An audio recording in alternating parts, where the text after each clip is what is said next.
And he commanded the chariot to stand still, and they went down both into the water, both Philip and the eunuch. He baptized them. So who's he? Jesus. And when they were come up out of the water, the Spirit of the Lord caught Philip away, that the eunuch saw him no more. And he went on his way rejoicing. But Philip was found at Azotus, and passing through he preached in all the cities till he came to Caesarea. And Saul, yet breathing out threatenings and slaughter against the disciples of the Lord, went into the high priest. Same time that God is moving mightily, there's evil on the move, because he overcomes it. Watch this.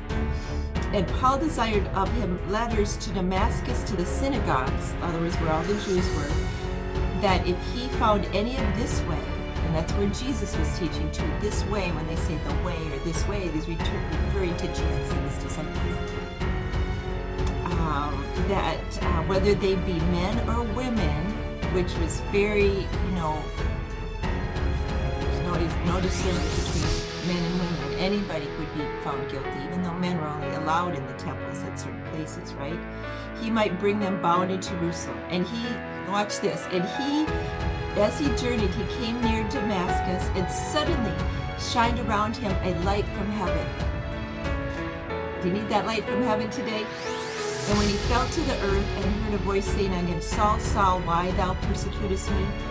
Then Saul said to him, Who art thou, Lord? And he knew him, Lord. And the Lord said, I am Jesus, who thou persecutest. Then he says, it is hard for you, Paul, to kick against the pricks. In other words, you're going exactly against who I created you to be. But Paul, trembling and astonished, said, Lord, what wilt thou have to do with me? And the Lord said unto him, Arise, go to the city, and it shall be told of him. And when he arose from the earth, because he had also fallen down with the Spirit of the Lord can do that. When his eyes were opened, he saw no man. Literally is what happened right there in his eyes, because all the sin, the infections of iniquity and sin boiled up through to his eyes. His eyes were crusted over for 3 days. You can read the rest of that story in Acts 9. But that he couldn't see because it's literally said not only veiled, but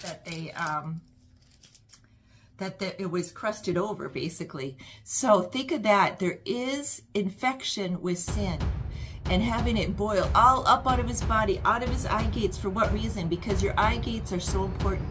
What you see, both spiritually and naturally, spiritually through your eyes. What you want, because Paul's eyes were now to become gateways to heaven, not gateways for hell to search out God's people.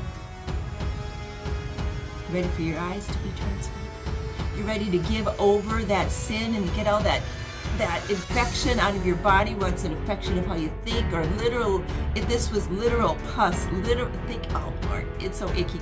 Think of how literal, that just crusted hard over his eyes. Miserable.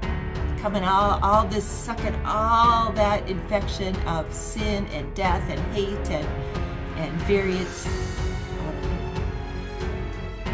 And then Aeneas prayed for him, and then he immediately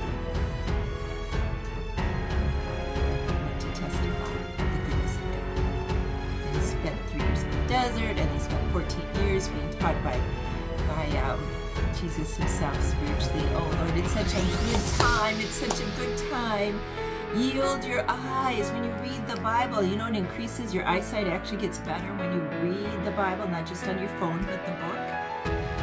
Yes, be blessed today, my friends. Today is the day that the shells, the clogging, the darkness falls off your eyes. So your eye gates become that single-eyed focus that is of light and not of darkness. That light of Christ in your heart comes up out of your mouth, right? It goes in our ears, and then it comes out of your eye gates. Oh, it's so exciting. Let your eyes be lightened today. I decree and command in Jesus' holy mighty name that any form of blockages of the visions of Jesus and his Spirit seen through your eye gates with the discernment of the Holy Ghost to be open now. I bind every rampart, everything that's tried to distract, destroy, and I dismember every evil thought, every evil concupiscence, every lie of the devil that said you can't see God. We see Jesus. We can't look at the face of the Father because we would, you can only do that as your complete spiritual creature in heaven. But here we could see Jesus. Jesus, when Philip asked Jesus, well, show us plainly of the Father earlier. He said, if you see me, you see the Father. Let God awaken your spiritual self in you so that you can be a partaker of all your senses of the holiness of heaven here and now. The joy of the Lord is your strength, my friend. Let that joy come through your eyes when you're speaking to people so that they see that love. You see love in someone's eyes, right? You can see the hate. People are going to see love that's non-judgmental, love that heals, love that praises.